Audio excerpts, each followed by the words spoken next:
Les technologies du numérique présentent plusieurs enjeux dans le développement des entreprises africaines. Au Gabon, c'est un secteur qui connaît actuellement une évolution significative.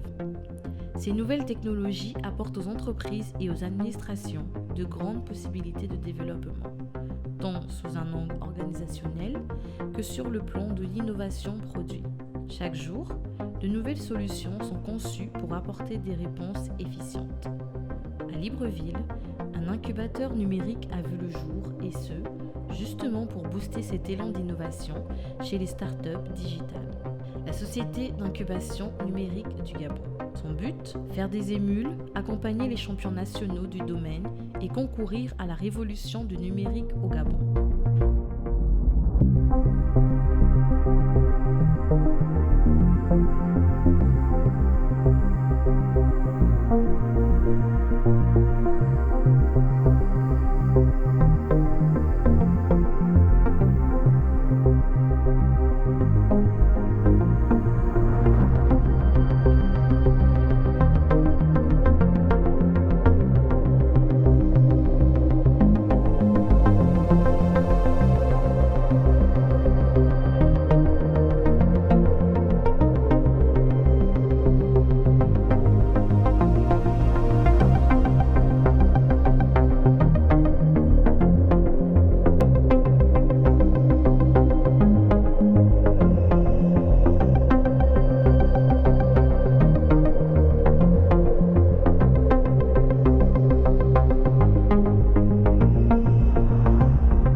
Qu'est-ce qu'un incubateur numérique ?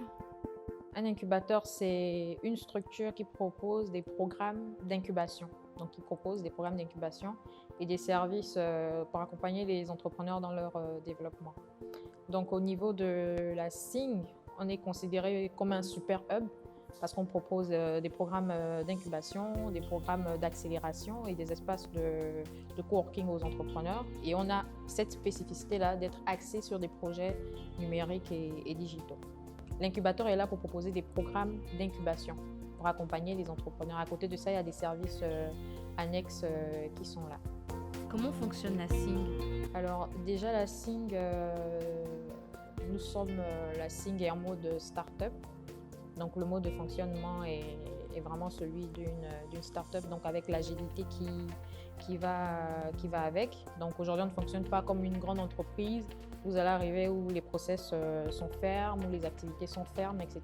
On a bien entendu mis en place des processus d'accompagnement, des procédures internes de gestion des activités. Mais en avançant ou en évoluant dans les activités, on peut ajouter certaines choses. Donc, dans le mode de fonctionnement, la SING est plus ou moins agile. Qui peut intégrer l'incubateur ? Qui peut intégrer la SING ? On a plusieurs services. Donc, pour les programmes d'accompagnement, il y a deux possibilités. Alors, c'est soit vous répondez à des critères d'éligibilité de nos compétitions, notamment le programme Cohorte Innovation 4.0. On lance un appel à candidature 2 fois dans l'année. Donc, il y a un process de sélection qui est bien précis. C'est soit vous répondez à cet appel-là et si vous êtes sélectionné, vous intégrez l'incubateur, soit vous arrivez avec un besoin spécifique d'accompagnement. On a des entrepreneurs qui nous sollicitent, qui ne veulent pas nécessairement être dans un programme long, qui ont des besoins spécifiques, qui veulent juste développer une appli, ils veulent juste qu'on les accompagne sur le volet stratégie, ils veulent juste qu'on les aide à lancer le projet sur le marché. Donc là, vous faites une demande spécifique et vous intégrez ce qu'on appelle le programme Tech Clinique. Voilà, donc ça, c'est deux possibilités. On met à disposition des espaces de coworking et de location. Là, c'est ouvert à tout public. Vous arrivez juste, vous formulez une demande et on vous met à disposition les espaces. Donc, tous ceux-là qui ont des besoins d'appui et d'accompagnement de leur projet, des espaces, de la formation ou un accompagnement stratégique et technique peuvent intégrer l'incubateur, soit par appel à candidature, soit par demande directe s'ils ont un besoin spécifique.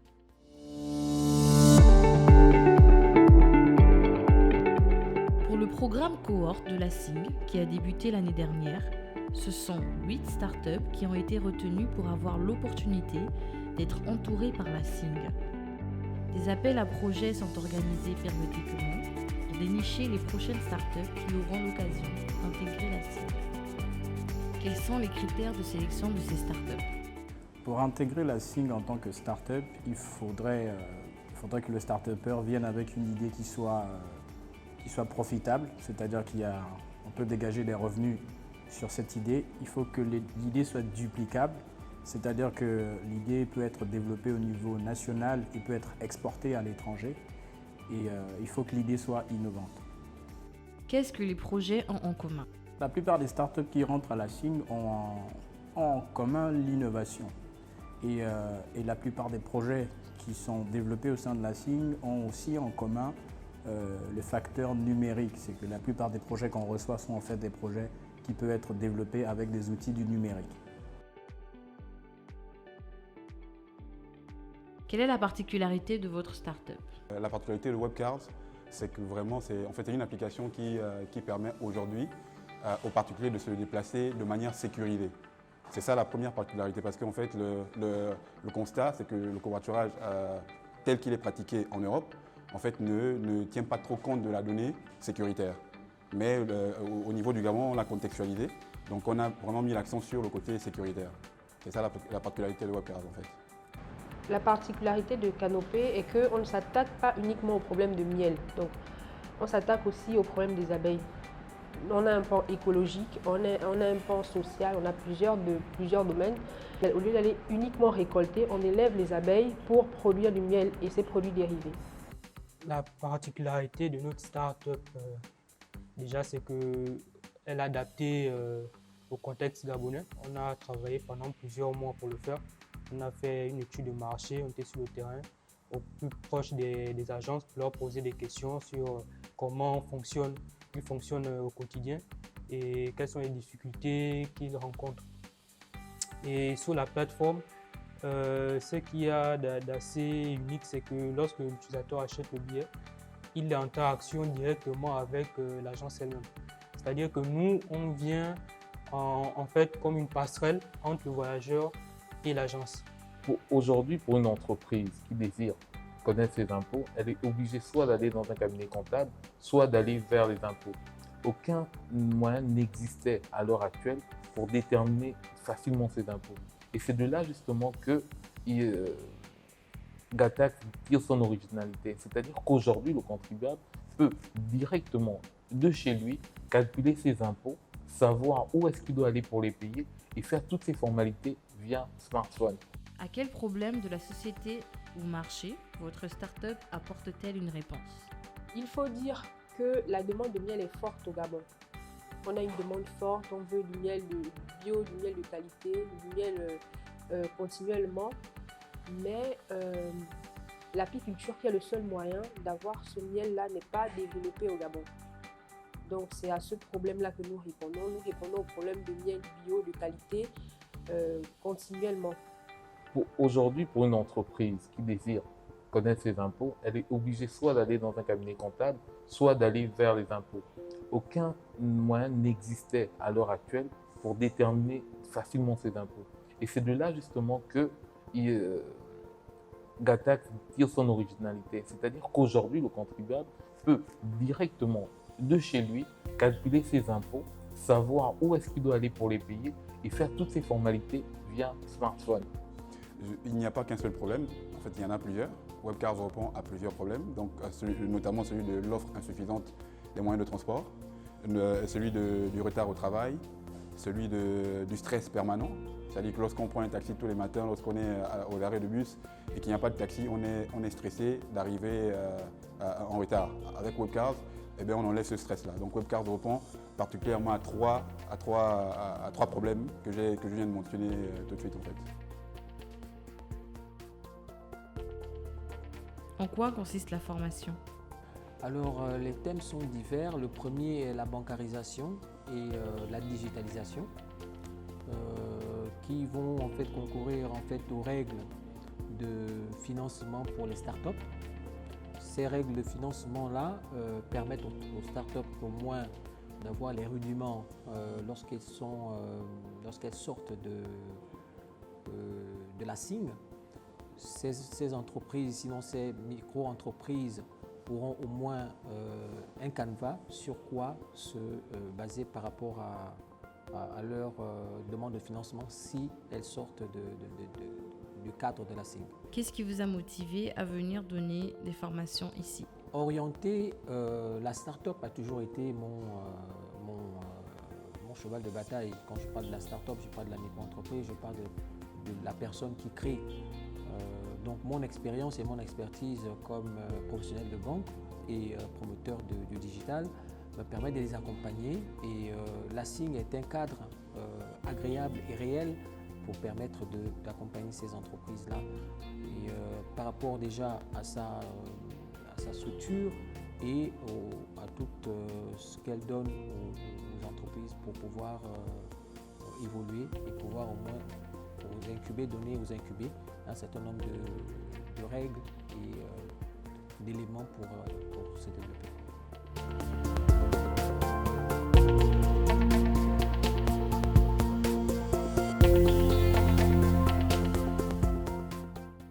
Qu'est-ce qu'une tech clinique? Ok, donc la Tech Clinique, c'est un programme que nous avons conçu ici à la Société d'incubation numérique du Gabon.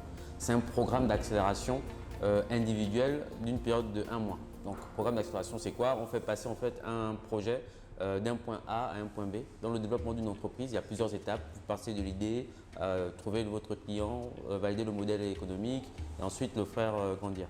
Donc, généralement, les personnes qui participent à ces tech cliniques, ce sont des entrepreneurs, soit qui ont une entreprise qui existe déjà et qui veulent faire passer à l'étape supérieure, ils ne savent pas comment s'organiser, soit des gens qui ont des idées de produits et qui veulent lancer et qui ne veulent pas nécessairement être dans un programme en groupe.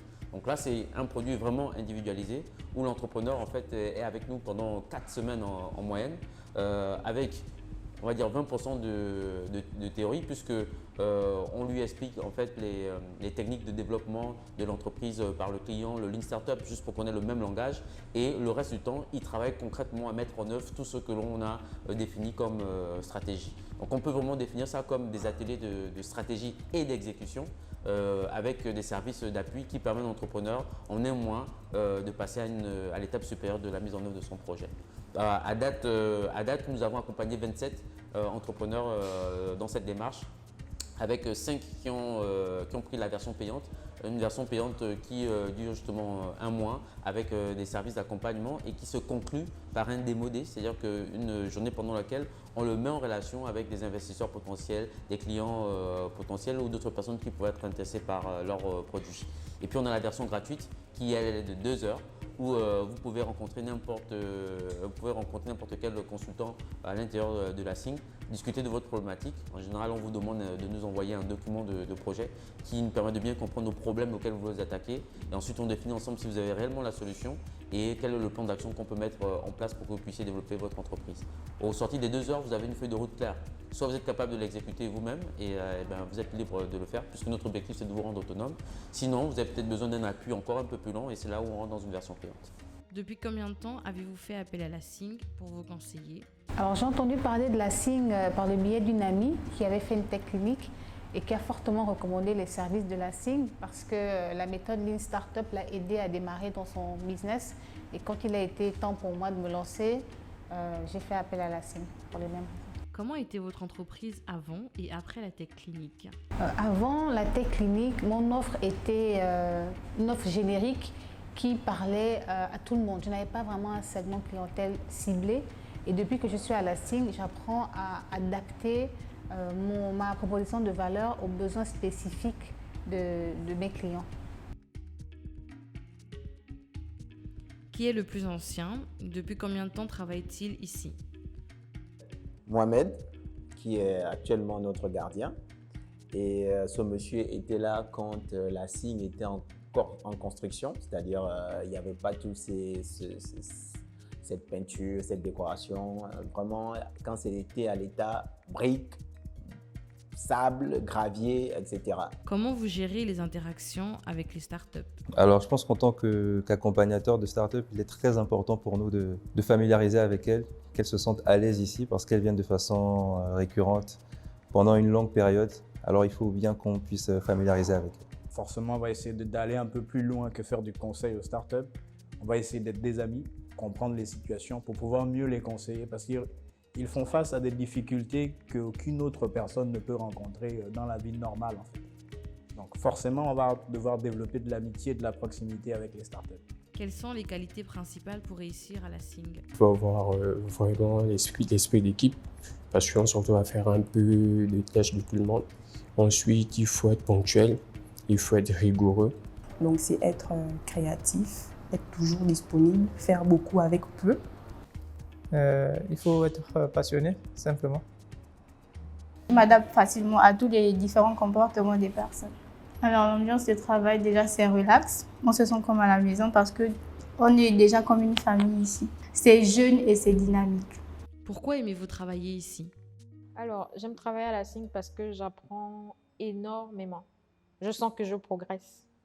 Tu te réveilles le matin tout en sachant que tu vas aider une personne à pouvoir matérialiser son idée. Elle ne sait pas comment faire, mais aujourd'hui, tu vas l'aider justement à arriver à quelque chose de beaucoup plus concret. Quand on a besoin de quelque chose, il suffit d'aller vers la personne, même si elle est occupée, elle va toujours trouver le temps pour te répondre. On participe réellement au futur des consommateurs gabonais. On découvre des solutions extrêmement innovantes qui vont les aider à mieux consommer, à pouvoir vivre beaucoup mieux. Et on participe réellement à leur développement. C'est une satisfaction personnelle de voir qu'un projet sur lequel on a travaillé 2 mois, 3 mois, finalement dans 1 an, les gens le découvrent et ils l'utilisent au quotidien.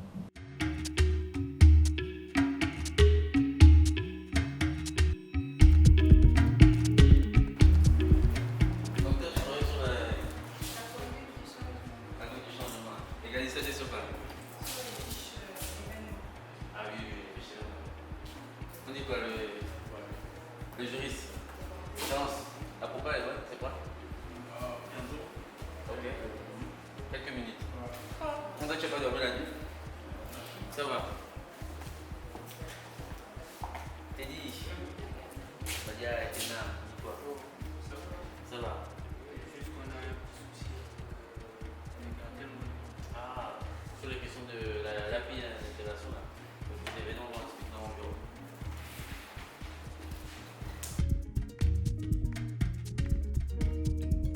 C'était quoi le problème? Donc on est en attente depuis un certain temps du retour d'Airtel pour pouvoir mettre l'API, l'intégrer à l'application. D'accord. Vous avez tenté Mobicash aussi ou pas? Mobicash, non. Et pourquoi? Parce que ils n'ont pas encore ce système-là de permettre d'effectuer les achats en ligne. Ah bon, hein? D'accord. Donc, avec Airtel, on est déjà au courant de ce problème. Donc, ce qu'on va faire, c'est qu'on va signer un compte en fait SING, on va mettre Ekena là-dessus. Il y avait la problématique de l'API où les intégrateurs vous prennent 2,5% sur chaque transaction. Bon, moi, je trouve que c'est juste anormal. Ça s'explique encore il y a 10 ans, mais maintenant, c'est complètement anormal qu'un seul acteur prenne 2,5% sur toutes vos transactions et que finalement ça ralentit la croissance que vous allez avoir. Heureusement que les autorités au niveau de Airtel sont bien compréhensibles par rapport à ça. Donc les équipes ici en interne sont en train de développer un API universel qui va permettre en fait de pouvoir rendre moins cher l'accès à l'API et donc permettre le développement d'autres startups comme vous. Okay. On fasse vite parce que vous avez vu que dans le secteur il y a beaucoup les gens peuvent copier facilement. Ceux qui, comme vous savez, la méthodologie, c'est celui qui comprend mieux le client, qui s'adapte aux réalités du client, qui va triompher. Quel est votre rôle au sein de la SING? Alors, mon rôle au sein de la SING, comme vous pouvez le voir sur la porte, c'est d'assurer le bonheur. Donc, mon travail au quotidien, c'est de rechercher de nouvelles opportunités, trouver de nouveaux clients, avoir de nouvelles idées pour améliorer nos programmes, toujours rester au fait des dernières tendances dans le métier d'incubation et d'accélération que nous faisons et m'assurer en fait que les talents que je recrute sont dans les conditions parfaites pour être au top de leur forme. Quels sont les problèmes que les startups rencontrent généralement? Alors aujourd'hui, les startups au départ, lorsque nous sommes lancés, avaient 4 barrières à l'entrée. La première barrière, c'était celle de l'équipement. Et donc aujourd'hui, on répond à ce besoin en mettant en place des plateformes comme la Numéritech qui permettra à n'importe quel jeune, où est-ce qu'il se trouve, à distance, de pouvoir utiliser plus d'une trentaine de logiciels et travailler sur ces projets. La deuxième barrière, c'était celle de l'expertise. Et là aussi également, nous avons des experts formateurs que nous mettons à disposition des jeunes qui sont dans nos programmes pour pouvoir travailler spécifiquement sur des projets qui leur tiennent à cœur. La troisième barrière, c'est celle de la compétence. Et donc là, on a mis en place des programmes qui permettent réellement aux entrepreneurs de se focaliser sur leurs connaissances techniques et d'avoir tout l'accompagnement dont ils ont besoin. Et puis, on les aide aussi également à avoir du réseau puisque la SING travaille avec un réseau d'incubateurs à l'international qui s'appelle le réseau international des sociétés d'innovation qui nous permet à chaque fois aux startups de participer à des salons à l'international, à des concours internationaux. Comment doivent-ils s'y prendre selon vous?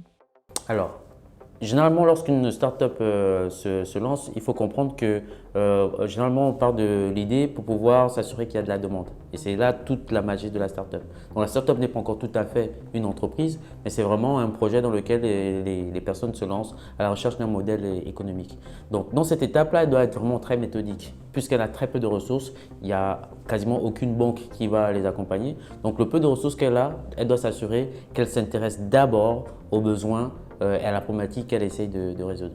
Lorsque vous venez chez nous, on explique aux startups qu'elles doivent être pas amoureux de leur solution, mais amoureux de leurs problèmes. Ils doivent connaître tout sur la problématique, connaître tout sur le secteur dans lequel ils se lancent et s'assurer qu'ils ont la solution qui correspond vraiment de manière spécifique, unique à ce problème-là. Et une fois que cette étape-là est franchie, c'est de s'assurer qu'il y a une clientèle assez importante pour pouvoir en faire un business. Et ne pas s'appuyer juste sur le fait que voilà, on a un hobby ou que notre famille nous encourage à faire quelque chose. C'est se demander réellement, est-ce qu'il y a assez de personnes? Est-ce que je suis correctement organisé pour en faire un business? Et une fois qu'ils ont passé ces deux étapes critiques, souvent les 2-3 premières années, elles peuvent réellement ensuite s'organiser en entreprise. Quels sont les résultats de la première année de la SING? Alors, la SING, on va sur notre deuxième année maintenant. Nous avons obtenu des résultats extraordinaires parce que pour ne pas cacher les choses, on a eu quelques difficultés, on n'a pas eu tous les budgets qu'il nous faut. Mais malgré ça, aujourd'hui, on a eu plus de 3000 personnes qui ont visité l'incubateur. Nous avons incubé 23 startups. Sur les 23, 40% sont allés jusqu'à la formalisation et plus de 63% sont en mode commercialisation en ce moment. C'est qu'ils ont des clients, des partenaires avec qui ils sont en train de négocier. On peut aussi se réjouir que la majorité des personnes que nous accompagnons formant sont des femmes ou en tout cas une femme dans leur équipe. Ça représente à peu près 60% des personnes que nous formons. Et aujourd'hui, sur les 750 personnes que nous étions censés former sur les 5 prochaines années, nous en avons déjà formé plus de 800. Et nous arrivons à faire maintenant également de l'accompagnement à distance, puisqu'à Port-Gentil et Franceville, il y a 59 jeunes que nous accompagnons de manière tout à fait virtuelle. Avec nos consultants qui se déplacent de temps en temps, mais tout le suivi se fait aujourd'hui à distance, aussi avec quelques personnes aussi de la diaspora. Donc nous sommes vraiment contents. Sur le plan financier également,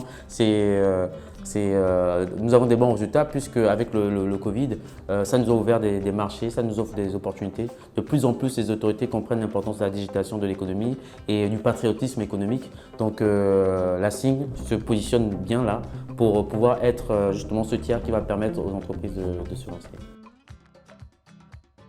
Alors les perspectives d'avenir, déjà à court terme, c'est de pouvoir être autonome,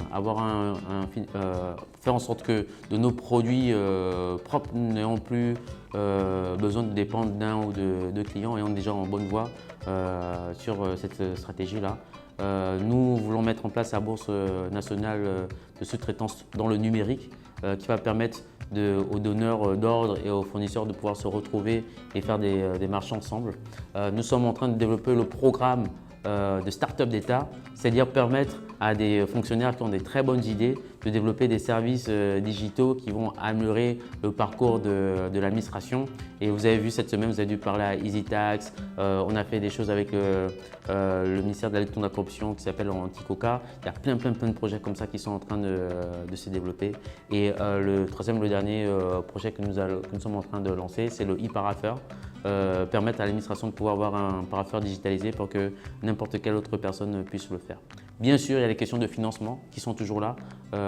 Donc on est toujours en train de travailler pour améliorer encore l'offre de financement que nous faisons aux entreprises. Grâce à ce que nous faisons, c'est un peu comme des subventions, puisque les entreprises n'ont plus à dépenser d'argent pour tout ce qui est opérationnel. Mais on continue à travailler avec des fonds à l'international, avec des business angels qui vont continuer à accompagner ces startups. Voilà les perspectives pour la SING sur les 5 prochaines années. Les incubateurs numériques font partie des outils qui vont révolutionner le visage technologique de la sous-région. La SING, par sa vision et son engagement, est bien partie pour faire éclore d'exceptionnels talents et pour faciliter l'adoption de la culture du numérique par les entreprises et administrations. Il est évident qu'une partie importante du Gabon 2.0 se construit entre ces murs.